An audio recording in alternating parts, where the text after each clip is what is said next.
Hey everybody, just going to take a quick break from the show and tell you about Noom. Has Noom helped you? I believe it has. Oh, that's got an app. You can do tracking. It's terrific. It does. And Noom builds personal plans that can meet individual needs. That's the thing. Takes into account any dietary restrictions, medical issues, other personal needs. That helps build a plan that works for you. And yes, so I know that you've had your own personalized program here that you've been working on. And it's weight loss This is weight loss results that last. They stick around because you get yourself into a lifestyle change. That's what matters. That's mainly it. You can't just say, I'm going to cut that out for a month and then go back to it. That's not what it is. So I'm glad it's helping you. That's great. And it really does. I like the psychology and biology-based approach here. Yeah. Noom Weight uses psychology. That's why they say losing weight starts with your brain, but it also takes into account your unique biological factors, Jimmy. All of your multitude flora and fauna that goes on inside of you there. Sure. Yeah. Stay focused on what's important to you with Noom's psychology and biology-based approach. Sign up for your trial today at Noom.com, Noom.com here, based on 3.5-year study of actively engaged Noom users with minimum starting BMI of 25. Individual results may vary. Visit our website for more information.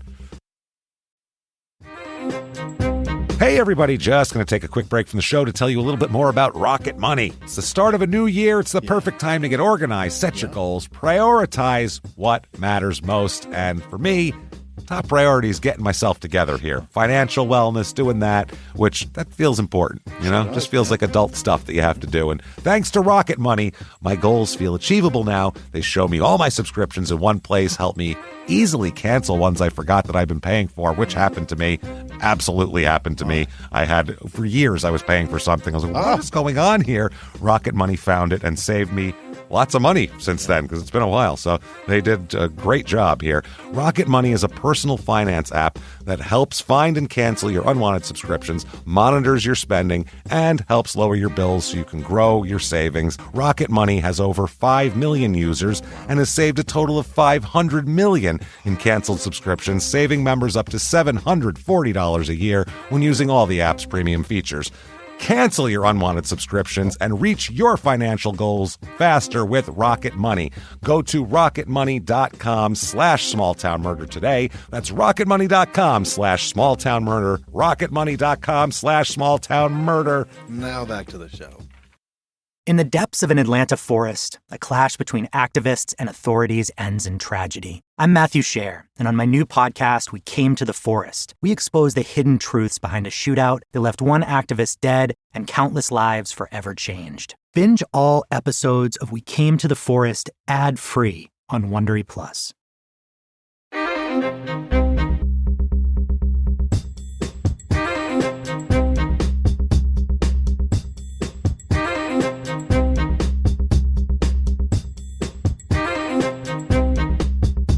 Hello, everybody, and welcome back to Small Town Murder Express. Yay and choo-choo! Oh, yay indeed, Jimmy. Yay indeed. My name is James Petrogallo. I'm here with my co-host. I'm Jimmy Wissman. Thank you so much for joining us today on another crazy edition of Small Town Murder Express. 10 pounds of murder in a 2-pound bag.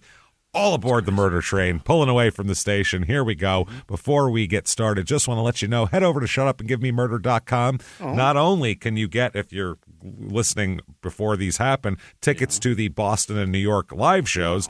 Terrytown, by the way, is being filmed, so we're going to use it for a bunch of different stuff. So get your voice heard. They're pretty close to sold out, so they're pretty. That's what I mean. I don't know if you're going to get in there. There's literally like 2. But hurry. Get in there also, because we're going to be announcing very soon here, like next week, we're going to be announcing the 2025 tour dates, and they're going to go on sale. So be there so you can get your good tickets, because people complain, I'm 2 days late and I'm in the balcony. So please, we're happy. Thank you for buying them. So thank you. We're real excited. We're going to go to a bunch of places we didn't get to this year. Right. Shutupandgivememurder.com. Also, Patreon.com. You want that. Patreon.com/CrimeInSports is where you get all of your bonus material. Sure do. Anybody $5 a month or above, you are going to get everything. Whole back catalog full of back stuff you've never heard before, and new ones every other week. One crime in sports, one small town murder. And you're going to go, why is it patreon.com/crime in sports? That's our other show that you should listen to, by the way. You should have known and that. Your stupid opinions, for that matter.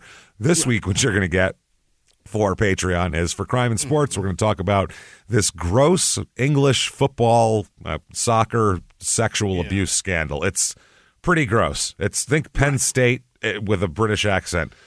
Penn State with T. Think that. That's what we're going for there. Then for Small Town Murder, we're going to talk about this cult baby murder trial. Not really going to talk about the trial. We're mainly going to talk about these people's insanity of their lifestyle. Polygamy and drinking pee, and it's real weird stuff, man. We're going to talk all about all sorts of strange medical beliefs they have. It's real weird. We'll talk all about that and more. Patreon.com/crime in sports. That said, I think it's time, everybody. There we go, yeah. Let's do this. I think it's time to clear the lungs. What do you say here? Let's all, arms to the sky, let's all shout. Shut up and give me murder. Let's do this, everybody. Okay. Let's go on a trip, shall we? All right. We have to. We are going to Oregon this week. Yeah. Out to Oregon, which is very nice, and I think Portland is on our touring schedule next year again, which we love, Portland, so that'll be fun. But we're not going to Portland for this episode. We're going to Kerby, Oregon. Yeah, Kerby, like with an E. The Nintendo guy. K-E-R, like Derby with a K. Yeah. Okay. So Kerby, Oregon, southwest, like extreme southwestern Oregon, near the California Coastal border. shit. Coastal, not quite to the coast. No. It's inland. It's very close to Cave Junction, which we did an episode there. That was the pollinator. Remember that guy? Oh, yeah. the pollinator here, that's Cave Junction. It's real close to that. Like their post office, I believe, is Cave Junction, technically. Oh. Here. So this is about 4.5 hours to Portland if you take a straight shot up along the ocean. It is 8 hours to Ontario, Oregon, which is our last Oregon episode. It's literally like as far away as two places could be in the state of Oregon. 8 hours across Oregon? Because one is Ontario's at the extreme northeast, and this is the extreme southwest. So it's just this long, long trip. That was episode 503. My Dead Mother Told Me To, which was obviously crazy. You can tell by the title. This is in Josephine County. Right. Which we've never heard before as a county. Wyatt's wife. Population, and I don't know if this is seasonal or how this works, but it's anywhere from 201 to 628, somewhere in there. Either way, real Something goddamn happens. small. Yeah. It's a census-designated place. It's not a big place at all and doesn't have a lot of municipal things happening. It's kind of like that sort of thing. Median household income here way lower than the national average. It's $69,000 in the rest of the country. Here, $37,219. What's happening? Median home cost is $330,900. So, how do those two things? Retirees, yeah. Some retirees, some people who kind of go out here to do their own thing, kind of a thing. Oh. It's a lot of. This is do your own thing territory. This is a place you go when you're tired of people, essentially, which is kind of coincidental and ironic because that's the problem today that we have is people with other people that they tried to get away from. Little bit of history here. It's often listed in tourist guides as a ghost town, even though there's people here. Sure. Because of the number of historic buildings left from back in the day, from the 1800s.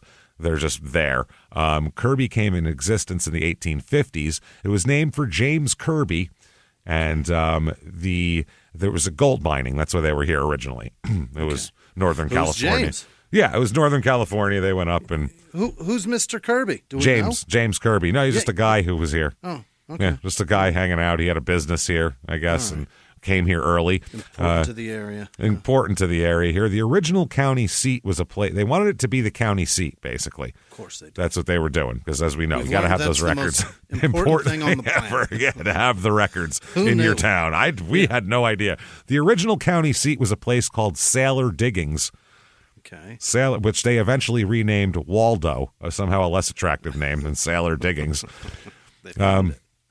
One of the polling places was listed as Kerby's Ranch, when they were doing this, voting for this. So I guess James Kerby and Samuel Hicks were partners in a general mercantile and supply business. Hell yeah. They were running a hardware business. They were I know a couple of guys like that. Seth and Saul and Deadwood, basically. Here, yeah.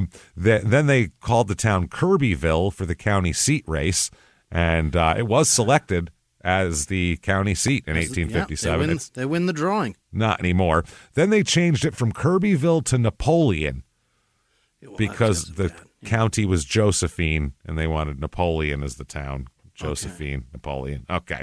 The new name was a stupid name and obviously not popular, being that you're thousands of miles from France. It's probably not going to be that popular. And he's kind of a dick. Yeah. And he's kind of a dick. So they changed it back in the next legislative session here. They called it Kerbyville. They called that years, and then finally they just called it Kerby after a while. They gave up. Okay. That's it. And then they lost the county seat to Grants Pass. So there you go.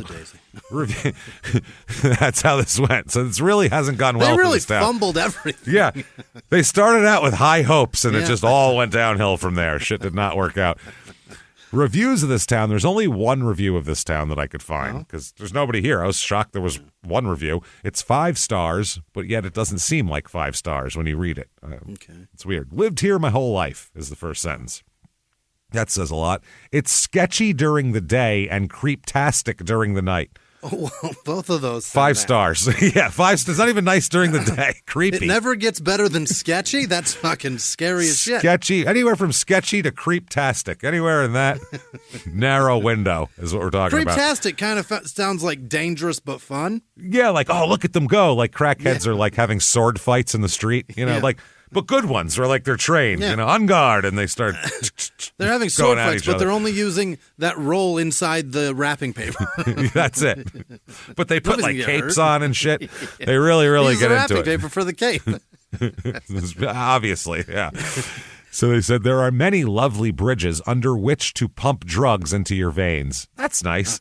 Okay. And the friendly convenience store owners know that most of Kerby can't just drive into Cave Junction to get cheap groceries, so they price accordingly. So, okay.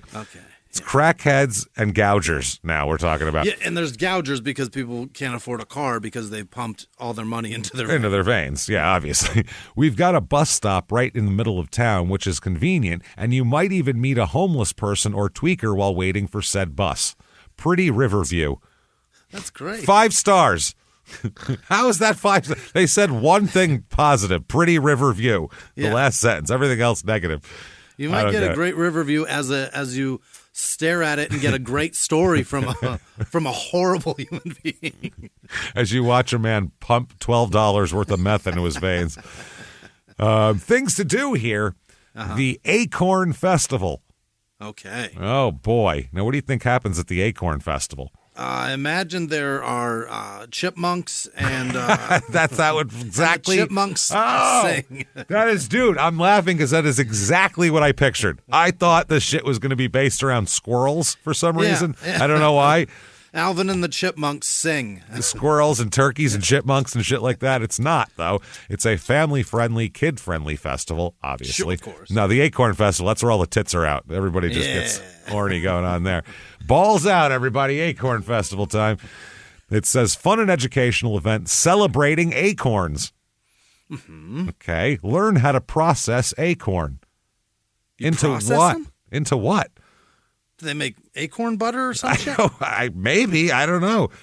My woods is all fucking giant acorns. I've never thought to process them. I just go, the turkeys are going to love these. Oak, right? Yeah, a red oak. Yeah. Well, any oak, but I have red oaks in my yard, and we'll like gather them up and put them on the food pile for the deer and shit, and they eat them. And I don't know. I never thought to process them. Taste traditional acorn mush cooked in a basket. Mush? What? Okay. Could you have any less attractive way to say something as we're making acorn mush in a basket? In a basket's not the thing I want to eat out of either. Acorn mush in a basket? It's just the takeaway size of a trough. Yeah, I'm disgusted by this. A scarecrow contest. Couldn't say that for some reason. Sure. With $100 prize. Oh, you're going to probably put more than $100 into the materials to make them. Yeah. Then there's an acorn feast and more. I didn't know that you could roast. I don't know. Deep fry. What do you do? A basket weaver named Lena Hurd will cook acorn mush in a basket. That I assume she weaved herself. That's all I can imagine here. Yeah. That's it. And then there's also the Kerbyville Museum, which I read a review of it, and they said it's basically a house with some old shit in it, and it costs $6, and it's really not worth it. There's a saw blade, and there's that. Yeah, they said it looked pretty neat, but they said $6 per adult. But they were nice to them anyway, very friendly. So that's good to know. That said, let's talk about some murder, everybody, shall we? Let's do it, yeah. All right. Let's talk about a man first here. Donald Lee Easley, Easley, Easley. He's born in 1949. He was in Vietnam vet. He did 2 tours, as a matter of fact. Went back, yeah. He's boy. He's disabled at this point.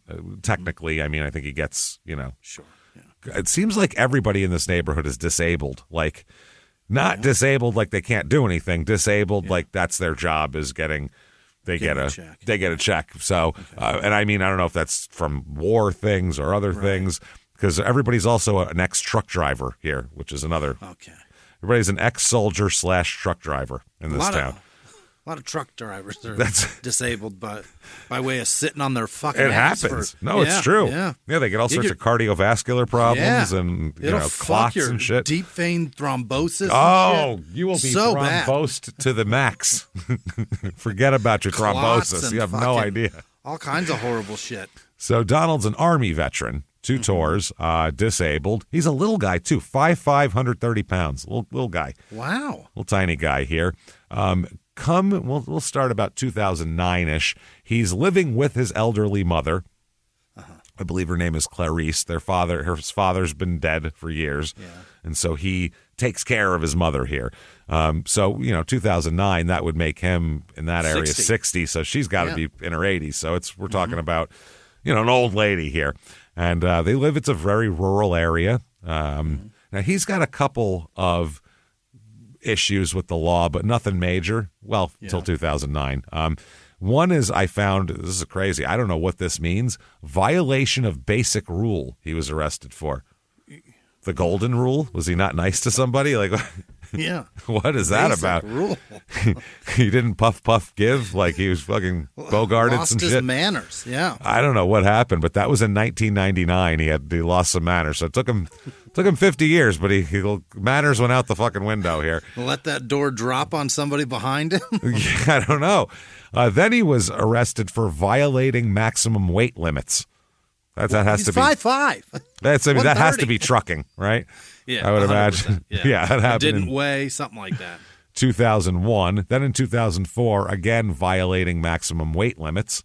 And then he was in trouble for failure. What is this? Failure to carry PUC permit. Okay. PUC regulates transportation industries such as taxis, limousines, charter services, and more. Oh. They also license trucking, and I think it's trucking. Yeah. So I think he was another trucking thing. Then he has some speeding problems a little bit in like 2007, but that's no big deal. So the guy hasn't been like any kind of menace to society. No. He's just bending the rules so that he can make his cash. Which, I mean, every trucker, if you looked at their... Oh, God, their log can't be perfect, right? Well, if you're driving constantly, there's got to be some infractions. There just has to be. You can't get away scot-free forever. So you drove a few minutes over your fucking 15 or whatever it is they tell you can drive. Yeah. So he's living here with his mom, and his mom said he's terrific, the best guy you could have. He takes care of her, takes care of the house, takes care of everything. In his 60s. Good for him. Yeah, he's doing just fine. And, well, I mean, he's got to be healthier than her, I would think. So he's... Yeah, but 60 and still managing that shit? Yeah. That sounds terrible. I don't want to be doing that. But, yeah, a lot of yard work he's doing, like a lot. Yeah. Way too much. 60 doing my own shit is going to be hard enough. And doing somebody else's, too? That's a lot. Well, no, he lives with his mother, so he's just doing his... Okay. He lives there, too. So he's doing all the... Right. It's only one house. He doesn't have to go to his mom's house and cut her lawn, too. That would suck. Jesus, yeah. That would suck. So everybody in the neighborhood says he's kind of the neighborhood watchdog. Like, he keeps an eye on shit. Sure. And, if there was some weirdo there, he'll tell everybody, there's some weird guy over here. He'll call the cops all the time on bullshit. Great. Which is annoying. Wait to hear how many times he called the cops in a really? 5-year period. You're going to be I'm surprised they didn't come to his house and take his phone away. Like, that's how many fucking times. Like, give me that, and then smash it on the ground. No. Just abusing it. You stop that. That is not okay. So, 2009 here, he's got a next-door neighbor, right next door. The houses are not that far away, named Kenneth Vaughn. Now, basically, they're fighting over a 3 or 4 foot area of property. This is mine. No, it's mine. No, it's mine. That's in between their houses. Okay. A fence is erected at some point later that we'll talk about. Wow. Because this property line is an issue. Okay. Yeah. Apparently, now Clarice here, Donald's mom, says that Kenneth, the neighbor, stopped taking his medications and he was crazy. That's what she says. Other neighbors didn't really say that. Like, half the neighborhood thinks Donald's an asshole and half of them think he's a good guy. Okay. There is no consensus as to whether Donald's a problem or his neighbor's a problem. Okay. Like, everybody's like, well, I don't know. That guy's kind of an asshole. Yeah, but that Kenneth's a good guy. And they all kind of go back and forth, which is odd. So there's no clear good guy, bad guy scenario here. It's just two neighbors that fight all the time. Their relationship as the town divided. It is. It's the whole street's divided. Apparently, some people think that Donald is jealous of Kenneth for some reason. So he's just jealous. I don't know if he's got a nicer truck or I don't know what he's got. That's doesn't have to take care of his mom. I don't know. They live next door to each other. So how much better can anyone else be than anybody else who lives next door to him? You know? Yeah. Generally, everybody's neighbors are about similar and generally even. Yeah. Yeah. You might go, oh man, that's a nice car he just got. I like that. But you're not like, I will kill that motherfucker. That's fucking guy's got shutters instead of blinds. This Look is bullshit. At him. Look at him with his fucking wooden shutters. Like he's what are those plantation shutters the guy's putting up? Jesus Christ. Why do we have blinds, babe? This is bullshit. Look God, look how poor we look. God damn it. So anyway, in 2009 in November, there is apparently an argument that they have in the side yard that escalates to the point where we're not sure who draws first. Oh. But we're dealing with two armed men. Gunfire. Having a gunfight in the yard. And but only Donald gets a shot off. So but the other guy had a gun on him. Okay. And had it out and everything. Yeah. So Donald ends up shooting Kenneth Vaughn and killing him. Oh no. Kills him, shoots him to death. One shot, several Dead. shots? We're not sure. I'm not sure of the amount of shots here because this didn't get a ton of play because Donald ends up saying, well, he had a gun too. It's self-defense. Okay. And in the end, it goes through the courts and everything like that. And the grand jury, they bring him to a grand jury to see if Donald's going to be charged. And the grand jury says that he acted in self-defense. So we move along. Well, we move along when he shot his 60-year-old neighbor. God damn. Self-defense, moving on, okay? Okay. So now the house is empty next door, which he was probably thrilled with. She can't take care of herself, Well, no. I mean, he stays with his mom. Oh, okay. Kenneth Vaughn's house is empty because he's dead. Shot. Okay. Yeah, Kenneth is dead, so he's fucking dead and he's gone. So Donald's living there with his mom, and then new neighbors move in. God damn it. Yeah, they're going to move in eventually. I suppose, but that realtor better tell him. The guy that's selling this. They don't. That's the thing. They don't know for a while why that house is vacant. Is that right? They have no idea that, your new neighbor killed your old resident here, so be careful. The estate that you're buying this from is an estate because the guy's dead. Maybe don't worry about that 3 or 4 feet of property over here. We've settled that beef. Yeah, that beef was settled with gunfire. So this is Laron, Laron, Laron, he pronounces it. Laron Justin Estes, Estes. He's 59 years old. Okay. And he's got a common law wife, I guess you could call it here. Her name is Barbara Hicks. And they say they're married, but they're not technically married. They've been together forever. Now, Laron is also an Army veteran. Oh, that should be great. Also an Army veteran. He's a trucker, and he's a former industrial welder. He's done hard shit. War, trucking, industrial welding. Yeah. This guy has lived a life, and at this point, he is also disabled technically. Right. He gets disability. He fucking well. should be. Yeah, he's done way more work. In any 5-year period of his life, he's done more work than either of us have ever done with our hands, Combined. Combined. Yeah, obviously combined. This guy's laying down thick industrial beads of weld. That's crazy. Impressive shit. 8 hours a day or more. Yeah. Laren, like I said, he's a trucker also, as we'll find out, and that. So you would think they would get along, and he and Donald, at first, they do get along. Pals, yeah. Oh, they get along. Number one, they're both in the Army. They're around the same age. They did the same things. They start getting along. The wife here, Barbara, she makes strawberry jam from scratch and gives it to all the neighbors, and everybody thinks they're nice people, and he hangs out, socializes with Donald out there between the properties. Yeah, they have a good old fucking time here. Now he has some criminal record as well here. Laren? We'll talk about Laren. We'll start in 2011 and go backwards. 2011, possession of more than an ounce of marijuana. I mean, that's Oregon. It's Oregon. You're in the middle of the fucking nowhere in Oregon. Who gives a shit? You should, unless you have even if you have a garbage bag over your back. I wouldn't give a fuck if you have a speedboat packed with it. Go ahead, knock yourself out. But I guess over an ounce you're not allowed to have was the thing, the way it worked. Then in 2011, right before that, this was the same day, I think he got pulled over is the problem. Operating a vehicle without driving privileges. So just no license, just out driving around. Larry's not allowed. Nope. July 2011, operating a vehicle without driving privileges. 2009, failure to obey traffic control device, so blowing a red light is what that is. Then in 2008, operating a vehicle without driving privileges. Again, he just doesn't have a license and drives. He doesn't give a shit. Then 2006, criminal driving while suspended. Okay. So then I think they revoked it and he just kept driving. Yeah. From the sounds of everything. In 2004, assault in the 4th degree. Not sure the details of it. How many degrees are there? I didn't know there was 4. That seems like a lot. That's a lot. Yeah. It's a lot of degrees. That's way down the line. That's what is that? Spit? I was just going to say spit. Did he flick a booger at him maybe? Right. I don't know what he did.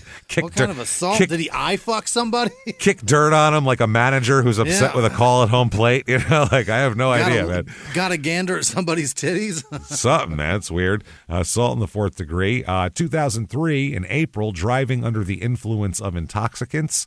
2001, speeding. Then we'd see, I think when he was in his trucker phase, 2000, exceeding maximum speed for trucks. So I think that would be... Oh, yeah. Yeah, there's a rule there. There's a trucker there. Driving uninsured in 1999. 1992, failure to use seatbelts.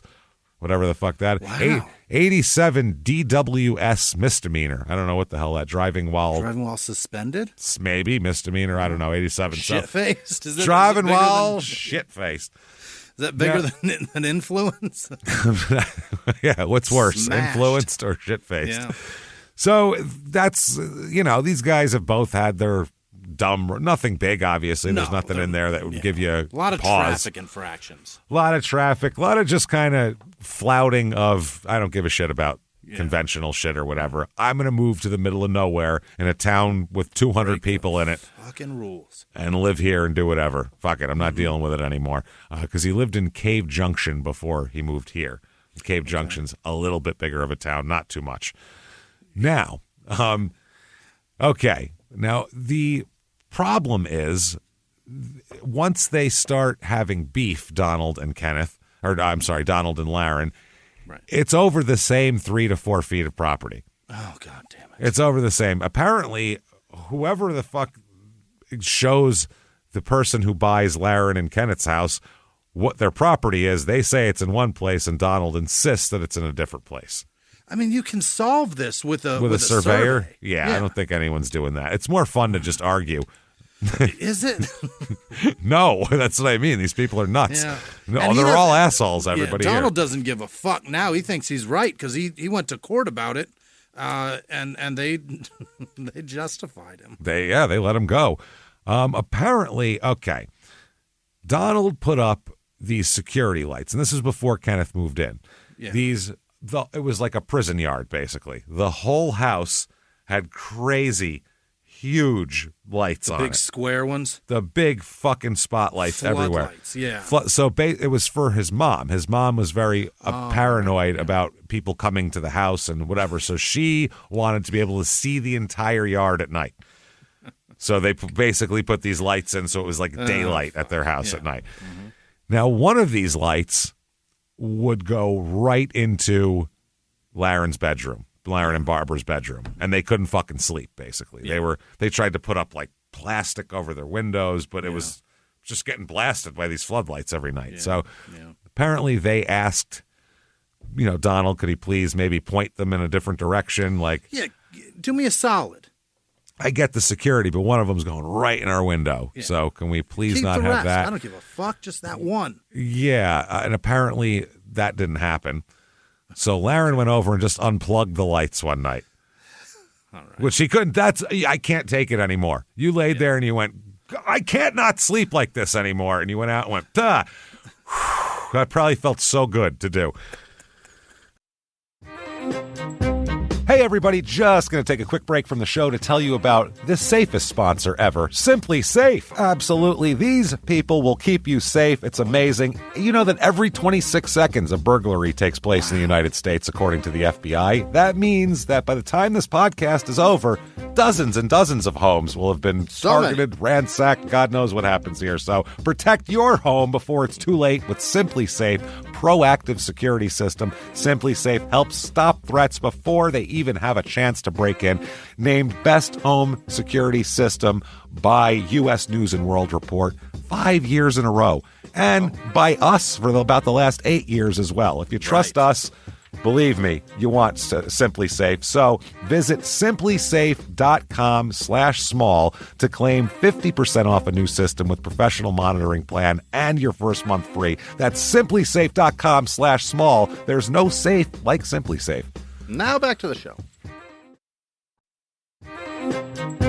This show, Small Town Murder, is brought to you by BetterHelp. Get yourself some therapy, everybody. Honestly, here. We often hear about, red flags that you should avoid. Hey, that's a lot of a thing. It's become a real phrase now, real cliche. But why don't you focus also, you look at like green flags in friends and partners. Look for good things as well. Right. And maybe you're not sure what that looks like, though. Therapy can help you figure that out. What are positive things? What are the green flags? And then you can practice them in your relationship. It's absolutely a fact. And so, honestly, we absolutely are huge advocates for this. It really, really helps. BetterHelp is fully online, making therapy affordable. It's convenient. They serve over 5 million people worldwide.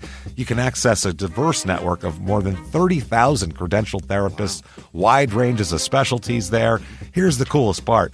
You're not getting along with your therapist, you're just not feeling it, you can switch at any time, no extra charge. Wow. The thing is, they want you to get help. That's it. And you can do it with BetterHelp. Discover your relationship green flags with BetterHelp. Visit BetterHelp.com/smalltownmurder today to get 10% off your first month. That's BetterHelp, HELP.com/smalltownmurder.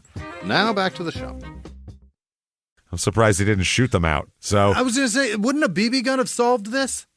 That's totally. Well, don't worry. He has a BB gun and he'll use it later for other purposes now.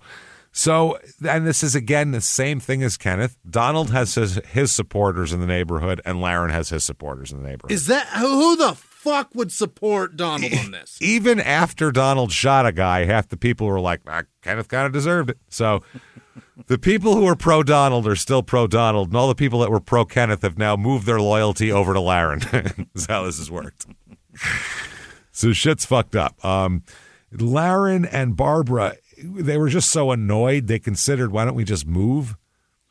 Yeah. But they looked into things, and they had just moved into their house, and they bought it, and it wasn't financially, they couldn't do it. They would that's crazy. Lose their asses. So, it's just, Donald never thought of moving once. He was staying there. He's not moving shit. So apparently Barbara says that, and tells a lot of people this at the time, and writes in a journal too and everything else, that apparently Donald regularly would walk the property line back and forth like a sentry or some shit. Like a rifle over his shoulder, I picture, like he's guarding like a night something. watchman, Yeah, a sentry. He's a fucking, absolutely. So he would be yelling, cursing, and threatening to kill all the neighbors. I'll kill all these fucking people because what she said, he'd be yelling because they would not be his friends. Oh, my God. So he is really taking being left out wrong. Yeah. You didn't invite him over for your barbecue. This is how he chooses to express that dismay, is to walk back and forth. Full of people like him, because we have a friend in Oregon, you and who dealt with this exact same thing, minus the stalking and such. Absolutely. They were aiming lights right at his fucking house. Yes. I would lose my shit, man. It's so, dude, people who live in rural areas sometimes move to the rural areas like this, like real. I'm talking a 200-person town in the middle of nowhere. Yeah. They do this to get away from people, but they buy a house still near other houses, but they don't want those people. And then aim their lights in their window. Yes. It's like you're doing what you fucking hate. Yes, you moved here to be antisocial, and now you're going to be actually that other antisocial thing. Yeah, totally. Now, Donald calls the cops constantly, too. Mm-hmm. So he walks back and forth on the property line, yelling, screaming, cursing that no one wants to be his friend. Yeah. And then he calls the cops. Throughout about a 5-year period here, a couple years with Kenneth, and then coming up here with Laren, Donald called the sheriff's department over 200 times. 200 times. That's several a month, man. Think about that.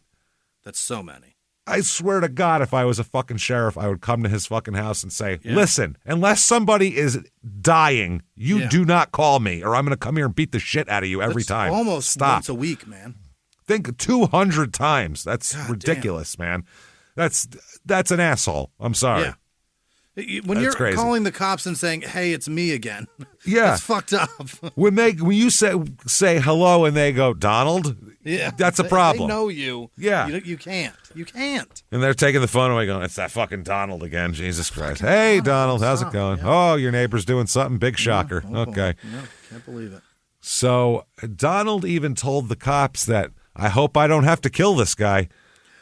What? About Laren. He said, I don't have to kill him like I did with Kenneth. I hope that doesn't happen. I hope he doesn't push it to that point. Hope he doesn't make me. Yeah. He told the cops that. So that's kind of a foreshadow that you don't really want to give the cops, I would say.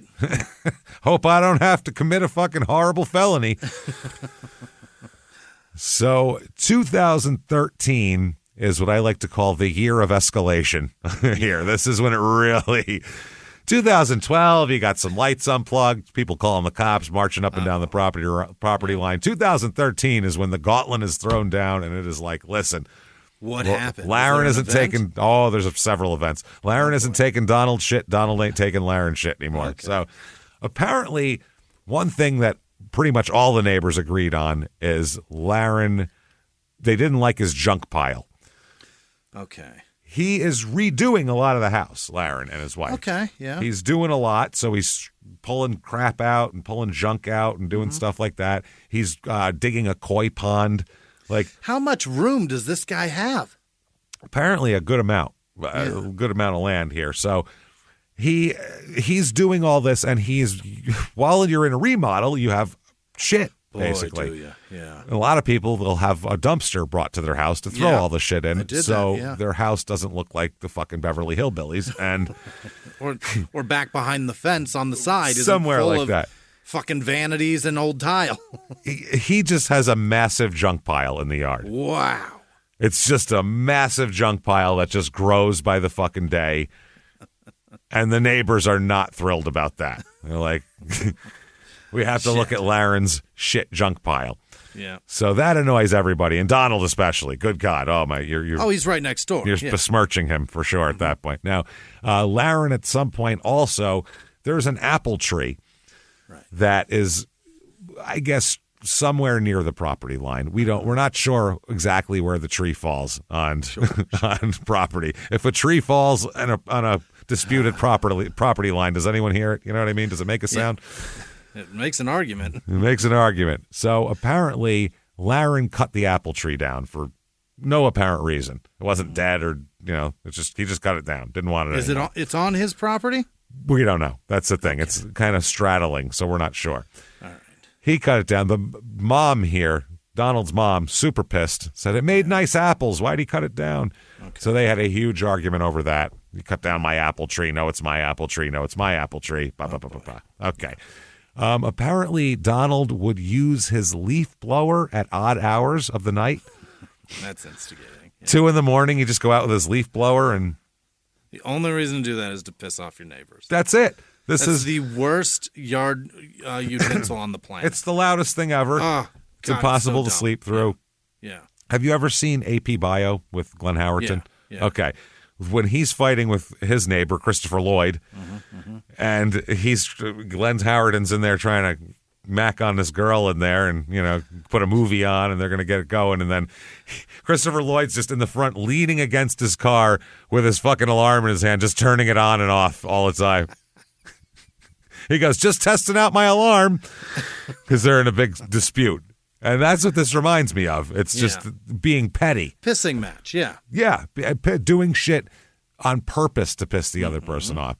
Now, Laren has dogs that bark all the time. Oh, second worst sound on the planet. Well, yeah, reason is when you hear what kind of, they're chihuahuas, too. Chihuahua barks. So. No. They're so rapid. Not only that, Laren and Barbara, to get some extra income, because they're like on disability, Social Security, that sort of thing, they decided to start breeding and raising and selling chihuahuas for some extra income. So there's points where there's 30 chihuahuas over there. Jesus God. Imagine that cacophony of 30 chihuahuas barking.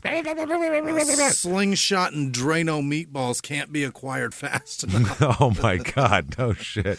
So anyway, it's there. It pisses obviously Donald off a lot. There's got to be a conversation had. Well, they also have pet problems we'll talk about. So oh my God. What they do, they didn't have the proper permits to be breeding chihuahuas. Of course not. Now, when Donald calls the cops on them and the people come out, they find that they are in perfectly good conditions. They're not being bred in bad conditions. They probably could have got a permit if they're doing everything by the book. They just don't have a permit for them. So the animals aren't being abused or anything, but still they don't have. You have to have a permit to breed fucking chihuahuas. Yeah.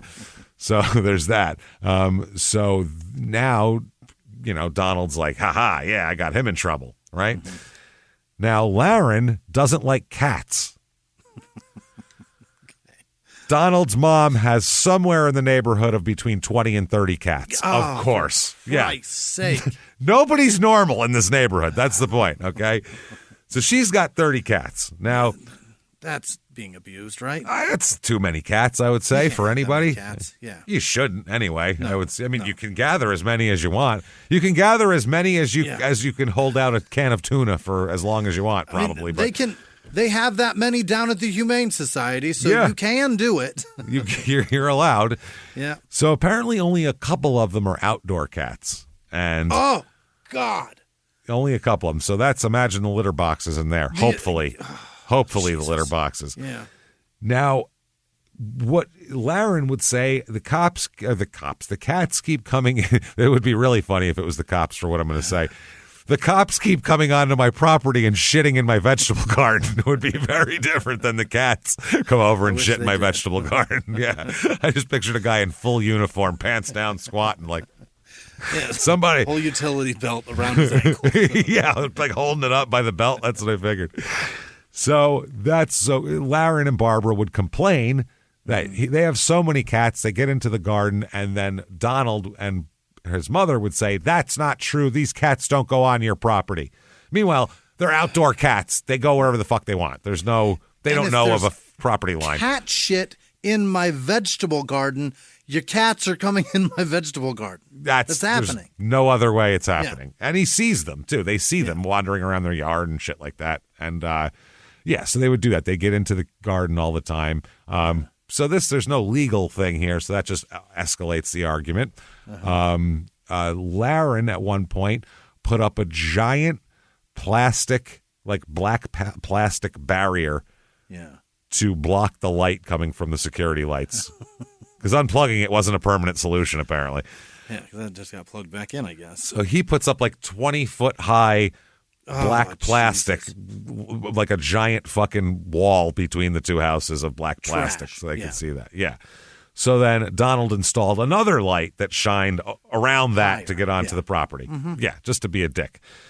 So Donald would he'd go out. He had a diesel truck that was very loud. Yeah. He'd go out in the middle of the night and just start it up and leave it running for an hour. Just an hour. Yeah. Well, he leaf blows probably. God damn it. So they're obviously trying to piss each other off. Especially Donald is definitely trying to piss Laren off. I don't know if Laren's trying to piss Donald off or just retaliating when things get done. Or trying to save his own sanity by blocking him out. And, that's what I mean.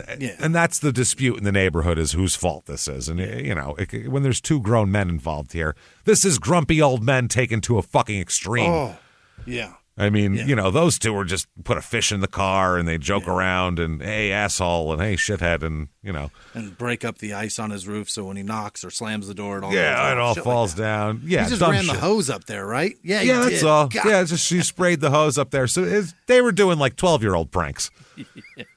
These people are trying to make each other's lives miserable. Right. Someone then shot out Donald's lights. There you go. And he suspected Laren did it. No shit. Good guess. Good guess. The guy who unplugged them and put plastic up to hide from them. He probably lost it one night, couldn't take it anymore. Yeah. So Donald calls the sheriff on Laren again, and Laren says, I didn't shoot out the lights.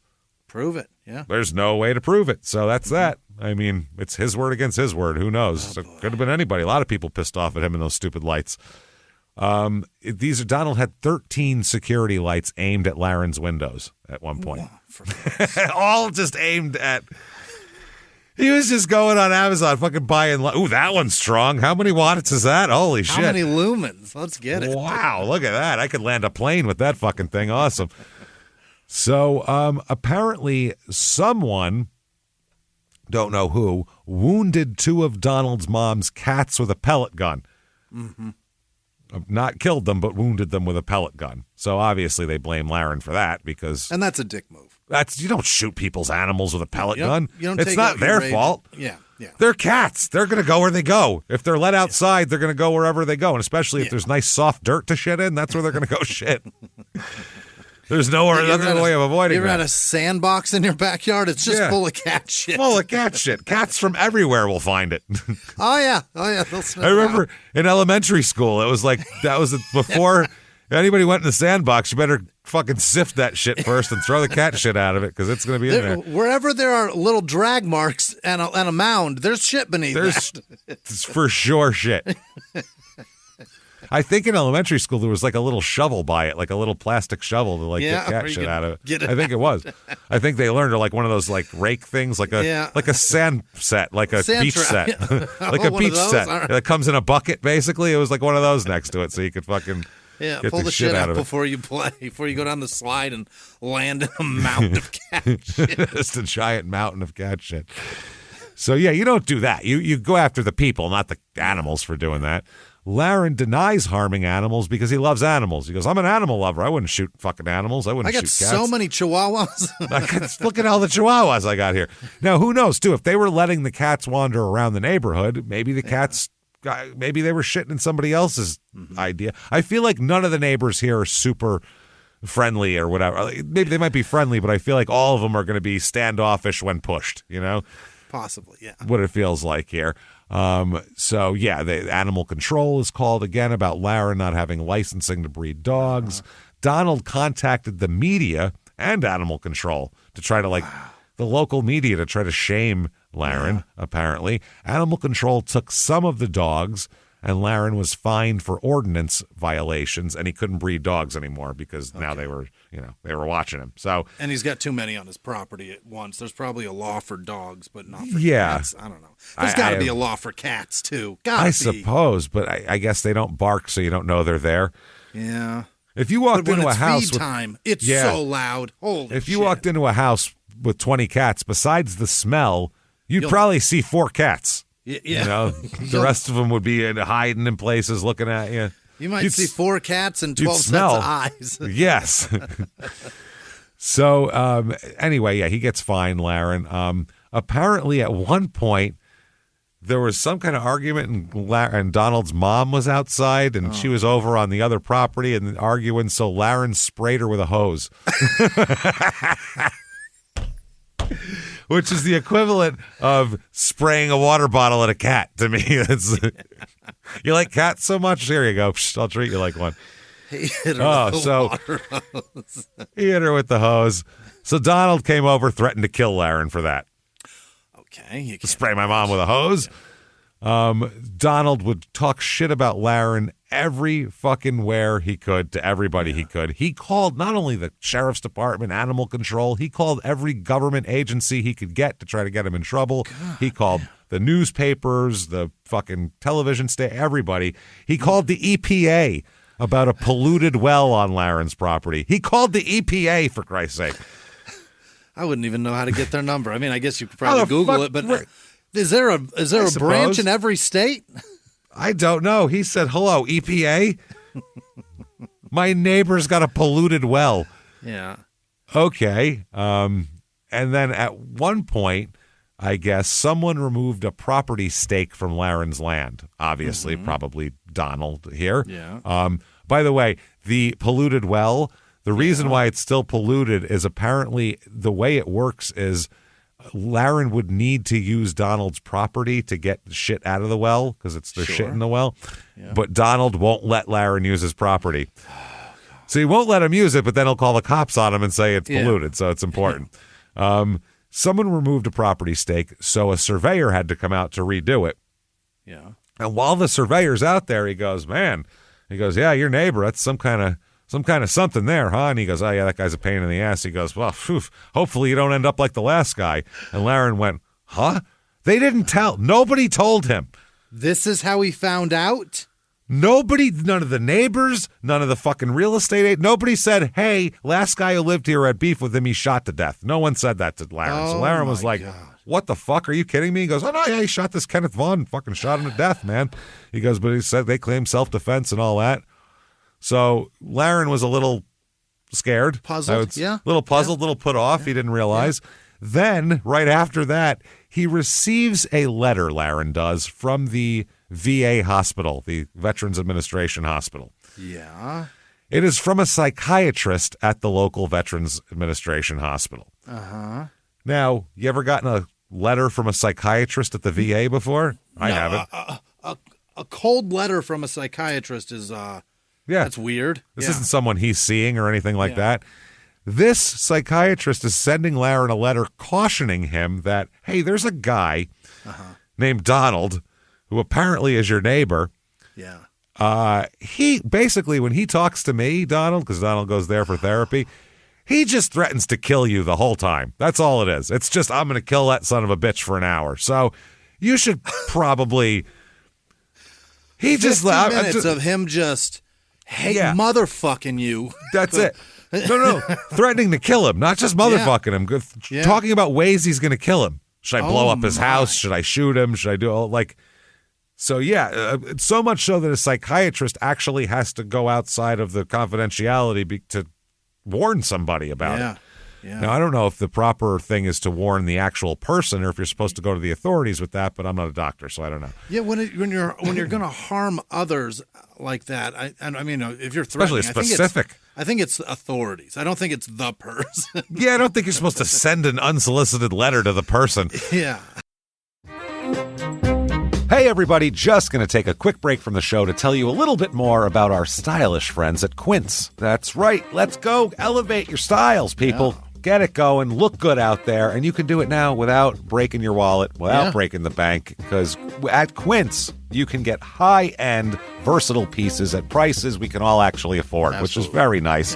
You want to get good stuff that lasts and it's good, and they have quality stuff that's very affordable, and you can do like we did, upgrading our stuff here, while still being a very reasonable price. Quince only works with factories that use safe, ethical, responsible manufacturing practices, along with premium fabrics and finishes. It's all quality stuff. You're going to love it. Trust us, it looks good. And I've got the leather jacket. It's a very high-quality item. Real nice, soft leather. Yeah. Jimmy's got his linen pants he's rocking. Yeah. They're terrific. Come on, be like us, be fashionable, get in there with Quince, indulge in affordable luxury. Go to quince.com/smalltownmurder for free shipping on your order and 365-day returns. That's QUINCE.com/smalltownmurder to get free shipping and 365-day returns. Quince.com/smalltownmurder. Now back to the show.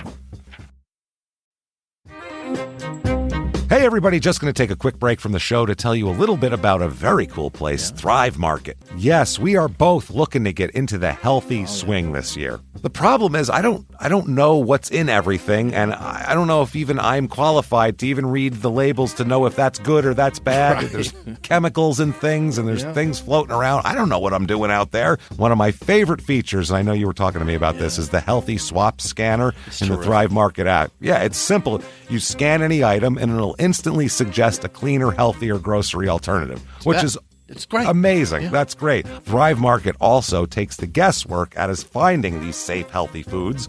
For example, like I'm trying to get my protein intake up for energy. I'm always moving around. I need stuff, and I love that you can filter their site by the high protein options. Nice. It's very cool, and you can personalize this portion, and you can put filters on it. And get ready. You should be ready for a junk-free start to 2025. Get ready for it and head to thrivemarket.com/smalltownmurder and get 30% off your first order plus a free $60 gift. That's THRIVE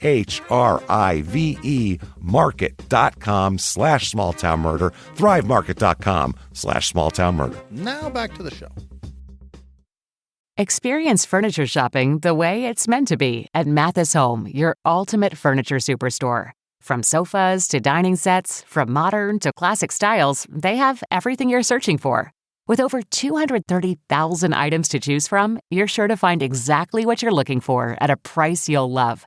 Plus, everything is in stock and ready for fast, free delivery right to your door. So you don't have to wait.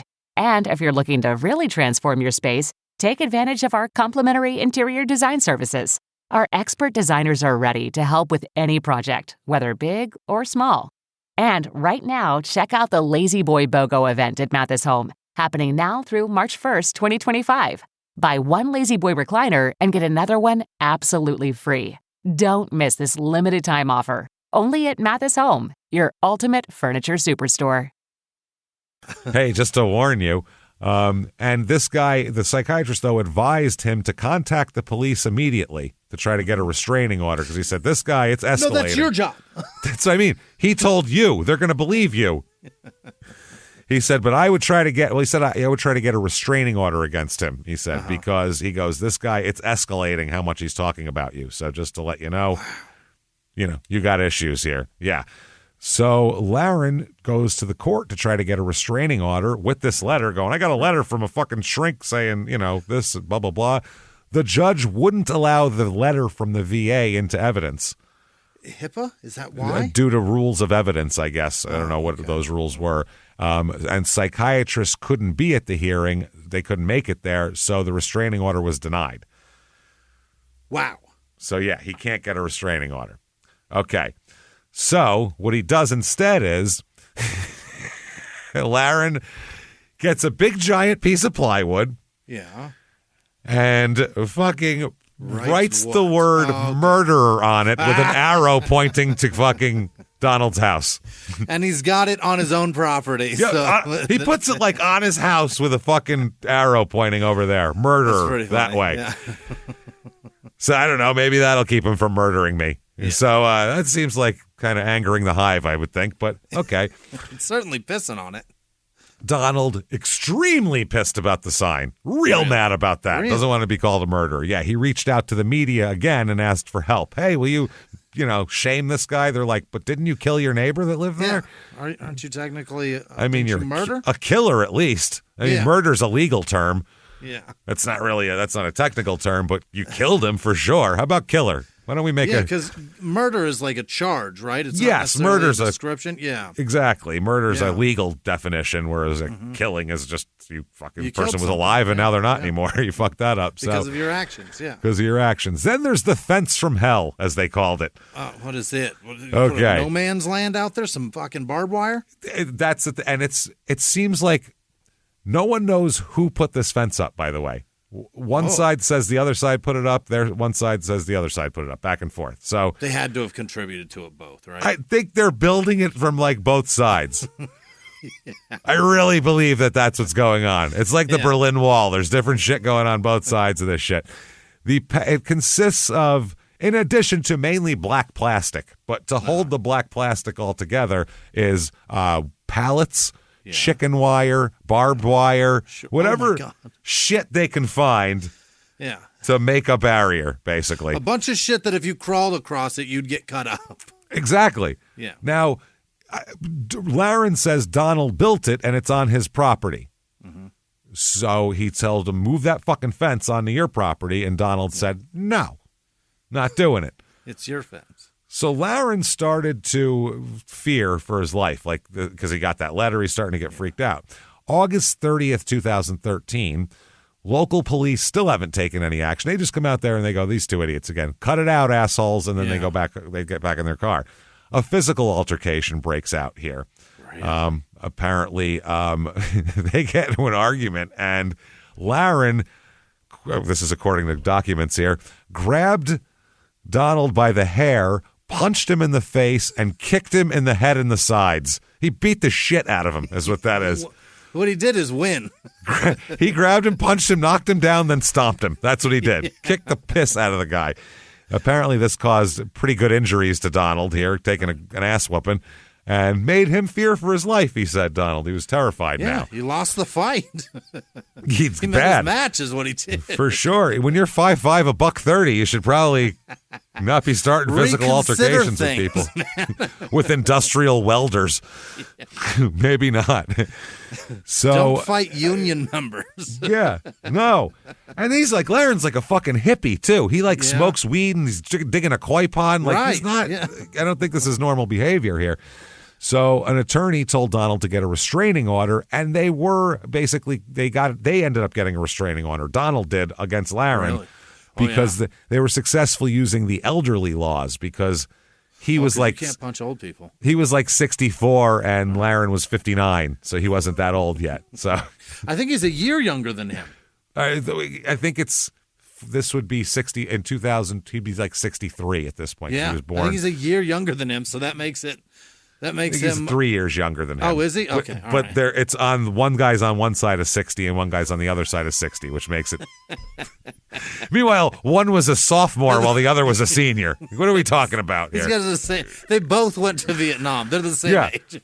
They fucking ate in the same cafeteria. This is crazy. This is a fair fight. We's legal. Yeah, we's legal. So anyway, this he gets a restraining order, and now it's even worse now. So Laren wanted one, couldn't get one. Donald got one against him. Yeah. And like we said, the neighbors here are like, Jesus Christ. This is nuts. Like, the whole thing is crazy. And they're starting to just blame Donald, because they're like, okay, well, this is two guys in a row. Right. And it's the same. Yeah. There's one common thing here, and it's this the common denominator is one asshole. One asshole. So Donald started carrying a gun whenever he was outside of his house on the property so he wouldn't get beat up again, he said. Yeah. Okay. There was different times where both of them were pointing guns at each other from over the fences, making threats at each other. Okay. Yeah. September 7th, 2013. Mm-hmm. Okay. Now, the fence is the issue. The fence from hell. On this day, I guess Donald said that he's working on the fence on his side of the fence, working on it, while on a ladder installing more barbed wire. Okay. Now, his mother, by the way, is in the house, even though she'll back up his story 100% later. She's in the house. Right. Yeah. Barbara, Laren's wife here, says that Laren had taken his truck over to the fence and was in the bed of his truck making repairs to his side of the fence. So they're both doing shit over there. He's using his truck as a ladder. Right. Apparently, out of nowhere, Barbara was outside. She heard a gunshot, and it was Donald firing at Laren as Laren was running away in the opposite direction. Oh, my God. Yes. Apparently, he was trying to Laren was trying to tape over holes in the plastic and whatever. Now, Donald claimed that Laren was trespassing and called the police. Okay. Then he shot him 3 times while he was running away. Wow. He shot Laren 3 times in the back, by the way, from a decent distance. He claims that the reason he did this is because Laren, he was just repairing the fence, and out of nowhere, like, this is ridiculous, dude. This is like a fucking horror movie. All of a sudden, a hole burst through the plastic, and Laren came through the plastic to kill him. He just, here he was. So he's like, oh my God, my only recourse is to pull my gun. Kool-Aid man, so he's, the fence. Yep. He said he took his gun and he shot. He said he fired 2 shots in self-defense. Meanwhile, he shot 3 times, by the way, so he definitely didn't fire twice. Barbara said that Laren was attempting to abide by the restraining order. She said he was happy about the restraining order because that kept Donald away from him. It's effectively the same thing as us getting one. Right. It just kept us apart. So he said that he fell down. He was reaching over. He fell into the fence from the bed of the pickup truck. She said he fell into the fence. He didn't go through the fence. He just fell into it. And that apparently set Donald off. She said she had just walked away to get something from the garage, and she said Laren was running away when she was watching him run away while 3 shots were fired, and the 3rd shot struck him good, I guess. I think he got shot twice, though. Donald fired his weapon, hit him in the back, and Laren bled out and died on the property. Oh, my God. Right there. Yep, on the property. 2 neighbors. Yeah, 2. And from the same fucking house, Donald's killed. Oh, my God. So now Barbara Hicks, Laren's wife, saw the shooting and told investigators there was no fight, there was no anything. He fell into the fence, and then Donald threatened him, and Laren tried to run away, and Donald shot him in the back. There's really no... Yeah, you can't do anything about that. A shot in the back is hard to defend. You know what I mean? Yeah, you can't. There's no defense for that. So Donald has talked to the cops, obviously, and he told the investigators he was putting barbed wire along the fence when an intoxicated Laren lunged through the plastic and grabbed his shorts. Okay. Like tried to take him back to like poltergeist through the TV, going to pull him into the other side here. So I guess Easley said at that point, Donald said, I dropped my hammer and grabbed the pistol I was wearing in a holster, and I just fired toward him. I just didn't even think about it. He said if I didn't have a pistol, I'd be beat up, maybe dead on his side of the fence. Oh, he's going to drag him over there. He's going to drag me over and kill me over there. You know what I mean? That's what he has to do. So this is from Detective Brian Scott, who's working this case. He said, Mr. Easley's explanation for shooting Mr. Estes is that he was defending himself after Mr. Estes grabbed him and attempted to jerk him over the fence. Okay. Wow. Ms. Hicks, that's Barbara, states that there was no altercation between Mr. Easley and her boyfriend prior to the shooting, and that Mr. Easley stuck his hand through a hole in the fence and shot Mr. Estes in the back as he was attempting to get away from the property line. Okay. Wow. That is wild. The next day after the shooting, Barbara files for a stalking protective order against Donald, and she's granted it. Okay, he already killed my husband, so maybe now I get it. So now they're thinking, do we arrest him or not? He's not immediately arrested, Donald. Is that right? This shit goes on for like a month where they're trying to figure out what to do. Investigators said they needed to look at the situation, and I don't know, he's shot in the back. Yeah, that's open and closed case. Period. And it's not even on your property where you could do some kind of castle doctrine, stand your ground, all that. He's on another property fleeing from you. Right. There's not a lot of legal legs to stand on here for him. So they said because he's shot in the back, that means that Laren was running away from him, not toward him. Mm-hmm. His self-defense is really, it's hard to beat someone up as you're running from them. It's not good. Yeah. So he is arrested. Yeah. He is charged with murder with a firearm and unlawful use of a weapon with a firearm. So here's another strange stat, okay? This is crazy. Barbara, this is the 4th husband that's died. She's a quadruple widow. Wow. What are the odds of a guy with multiple shooting the second neighbor who also happens to be the 4th dead husband of somebody? What are the odds of that? Like, how often has that ever happened in this world, I think? You ever meet a woman and date her after 3 husbands are dead, and then you move in to a house and the guy next door shot the guy that used to live in his house? She's just bad you luck. Get the fuck out of that relationship. She's just and the bad fuck luck. out of that house. Yeah. It's not her fault. She's just bad luck. You're a jinx. Yeah. Fuck off. He's I don't want to be around you. no matter what. Wow. She said, I'm lost. I'm lost without, I love him and I miss him very much is her statement. Maybe I'll find somebody else. That is crazy. So the investigators state from the beginning that the Vaughn shooting, the first one, Kenneth Vaughn shooting 4 years earlier, had not influenced the investigation at all. Although, how would it not? You got to take that into account. Yeah. It's too big a coincidence otherwise, you know? He's held on no bail here. He's denied bail. Barbara said that the wait, she's got a little breath there, a sigh of relief that, he's not going to be next door while this is going on. She said, I'm very grateful to know he's not going to be released, that we can all rest easy. And, she said that everybody for the week before he's arrested, she said that her and other neighbors she talked to feared for their lives too. Right. So, she said that at least she'll feel safe. She said it's in God's hands. It's in the justice system right now, and he'll pay for what he's done. So, she came to all the court shit here. Right. Now, Estes' mother and brother would also come there and, watch everything. They said this is his mother. This is Laren's mother. There's a 4-letter word that describes Laren. What is that? LOVE. Yeah, when someone says that, you go, what? Which one? Which one? Shit.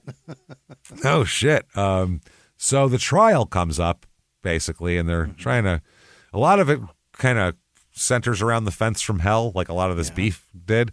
Before trial, Donald moved for an order to instruct the state to refrain absolutely from making any reference whatsoever about his involvement in a prior altercation with his previously shot neighbor. Sure. Yeah. Don't bring up my prior here, which resulted in the death. He argued that any evidence referring to that incident would be inadmissible because the evidence is too unreliable to meet the threshold for admissibility. Well, did you shoot him and is he dead? Yeah. Pretty reliable. Is he still here? Yeah, that the evidence is not relevant and therefore not admissible. I don't think there's any evidence on earth that could be more relevant than this. And he did the exact same fucking thing. That the evidence is improper character evidence and admissible under basically only if he takes a stand and makes character an issue, then it's admissible. Okay. It's a character issue, not a prior, is what he's saying. All right. And the prejudicial effect of the evidence outweighing its probative value to the jury. In other words, you don't let them know I shot another guy. Right. Obviously. So the state responded that although the evidence that he shot Kenneth was not independently relevant, it was made relevant by the evidence that the defendant stated on a number of different occasions to a number of different people that Laren was at risk of meeting the same fate as Vaughn. Hope I don't have to shoot him like the last one. That makes it relevant. Mm-hmm. The state said that without knowing what happened to Vaughn, the jury would not recognize the defendant's statements as threats to kill Estes. So you have to let him in. The state argued that the evidence of the threats spoke to his state of mind and therefore were admissible. The court ruled that the evidence was relevant for the limited reasons articulated by the state to explain what the defendant meant when he told people what happened to Vaughn might happen to Estes. Because you can't, there are going to be a bunch of witnesses come up. He said that same thing that's going to happen to that guy. They won't know what that means. And further, that the evidence that the defendant had made those threats was relevant to show his state of mind and negate his claim of self-defense. Okay. Donald also moves at trial to introduce a range of evidence of Laren's character and his propensity for violence and aggression to show that Donald had a reasonable belief that he needed to shoot Estes to defend himself. The evidence consisted primarily of testimony from 8 witnesses regarding Estes' reputation for violence and aggression and the witnesses' opinion of Estes' violent and aggressive behavior, as well as some evidence regarding specific circumstances of violent and aggressive conduct. The court admitted some of the evidence, but ruled that Donald had failed to establish an adequate foundation to allow for the admission of most of the testimony regarding Estes' reputation and other people's opinions of his character. They exclude an audio recording, the trial judge, of a conversation involving Donald, a neighbor of his, and two unidentified persons, in which one person stated she believed that Laren had fired a shotgun into the air, and another person said that he saw Laren with a pistol. Okay. The court reasoned that absent testimony from the defendant about what he was thinking at the time of the shooting, it would be speculative to infer that the instances of Estes' conduct discussed on the tape bore on his belief. So basically, if you want to put that in, you better get on the stand and tell them that that's what you thought. We're not just going to put a tape in and let you not testify, but let you basically testify from an audio recording. Not going to do that, the judge said. Okay. So they also ruled that the neighbor could not testify regarding specific instances of conduct by Estes. They apparently would have testified that she observed him possess and use a gun. Okay. Also excluding testimony from another witness that said that Laren had once tried to poke her with a pitchfork. He's just a little devil, that's all. He's just, Okay. So sometimes you got to kill a guy. Sometimes you got to kill a guy. Prosecutor said Estes backed his truck up to the fence to make some repairs, was standing in the bed of his truck. Estes realized easily had a gun. He started running, and he said Mr. Estes was shot in the back while retreating at a distance. The defense would argue that when calling 911, Barbara didn't mention that Laren fell into the fence then. Oh. She was too worried about, can you get an ambulance here so my husband doesn't die. They also pointed out she had apparently stated that she heard Easley yell out, not Laren. Probably don't shoot me. Yeah. Put your gun away. They admit evidence that Donald shot his neighbor shot Vaughn, like we said, for a state of mind.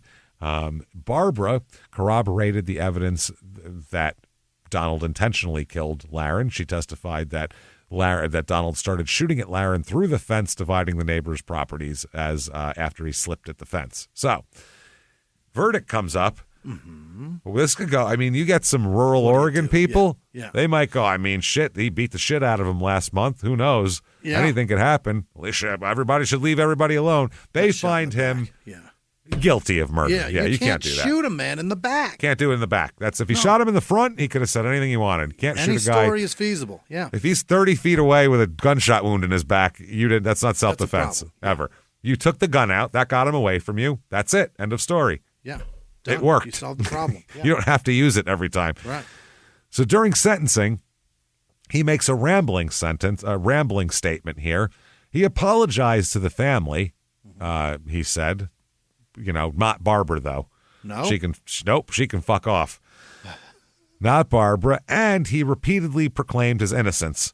Awesome. He stood there and he just rambled and rambled, blamed everybody else. This guy's an asshole, and this one, and Barbara's a twat, and my mom's got cats. All this shit here. He accused Barbara of lying and would basically, while he is asking for mercy, he is just talking shit about the victim and his victim's wife. Yeah. They're pieces of shit and all this stuff and everything. I'm so sorry. The judge said, well, number one, you're blaming everybody here but yourself. Taking zero responsibility. No responsibility. And to that I say, you, sir, may fuck off. Life in prison with parole. No parole for 25 years. Oh, shit. He's 65. Yeah. So I don't 90? think so. Come on. 90. Yeah, I don't think so. You might get out as you're dying in your 80s with that, whatever they do now, geriatric consideration. He's also ordered to pay over $4,000 in restitution to Barbara as well. Oh. Which that pissed him off a lot. That's a big deal, yeah. He appeals in 2018. Basically, it's all bullshit. He's saying they should have let in the reputation and opinion of character evidence. They should have not let his in, and they should have let more of Laren's in, is what he's saying. Okay. That audio recording that was excluded, saying they said that should have been in there. And also the specific instances of conduct. Basically, he wanted to bring in anytime Laren ever told someone to fuck off in traffic. Yeah, he wanted to bring that person in and say, see how bad of a guy he is? And that really isn't relevant here. No. So his appeal is denied. Yeah. He is currently residing at the Two Rivers Correctional Institution. Near Two Rivers. Which sounds lovely, but I'm sure it's beautiful. not. Two Rivers, oh, wow, they come together? This is nice. He is in there for a long fucking time, obviously. Like we said, he has started his sentence in September 2014. So 25 years from then, we're talking 2039. He'll be dead. That's that. Oh, yeah. That, everybody, is Kerby, Oregon. Good night. What a fucking wild shit that is. Yeah. Holy Christ. Neighbors, just chill. Everybody Get chill. along with each other. Ignore Get them. along, Fuck. man. Yeah, just try to go. I mean, the lights, I get it, though. It just horrible. escalates. God damn. Anyway, if you like that story, if you like any of our stories, get on whatever app you're listening on. Give us 5 stars. Say something nice. Tell everyone. Get on social media. Tell your friends. Tell your neighbors when they're yelling at you. Go, you should listen to Small Town Murder, cocksucker. Maybe we won't fight anymore. Maybe you'll understand why this is a bad idea for us to fight. So do that. Hang out with us. Shutupandgivememurder.com. Tickets for live shows. Tarrytown, couple left. Boston, couple left. New tour being announced very soon, within this week. When you're listening to this, it might already be up. So check that out. New cities coming there. Patreon.com/crime and sports is where you get all of your bonus material. Anybody $5 a month, you get all hundreds of back episodes you've never heard. New ones every other week. This week, one Crime and Sports, one Small Town Murder. You get it all. Crime and Sports, we are going to talk about some disgusting English soccer sex scandal. It's just gross. Pedophiles and weirdos and fucking creepy people. And oh my. And then for Small Town Murder, we're going to talk about the cult baby murder trial which is polygamy and pee drinking and all sorts of weird shit going on there. And fucking culling teenage girls from bus stations. Golly. Weird stuff. Patreon.com/crime and sports. Follow us. You get a shout out at the end of the regular show, too. Keep hanging out with us. You want to follow us on social media. It's all at shutupandgivememurder.com. Drop down menus abound. Keep coming back and seeing us. And until next week, everybody, it's been our pleasure. Bye.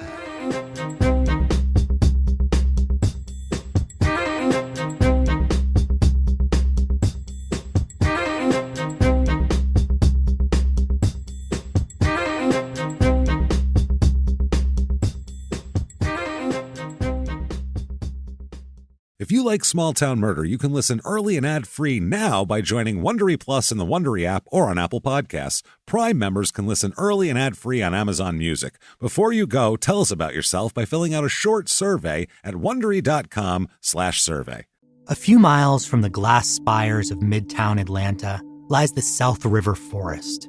In 2021 and 2022, the woods became a home to activists from all over the country who gathered to stop the nearby construction of a massive new police training facility, nicknamed Cop City. At approximately 9 o'clock this morning, as law enforcement was moving through various sectors of the property, an individual, without warning, shot a Georgia State Patrol trooper. This is We Came to the Forest, a story about resistance. The abolitionist mission isn't done until every prison is empty and shut down. Love and fellowship. It was probably the happiest I've ever been in my life. And the lengths we'll go to protect the things we hold closest to our hearts. Follow We Came to the Forest on the Wondery app or wherever you get your podcasts. You can binge all episodes of We Came to the Forest early and ad-free right now by joining Wondery Plus.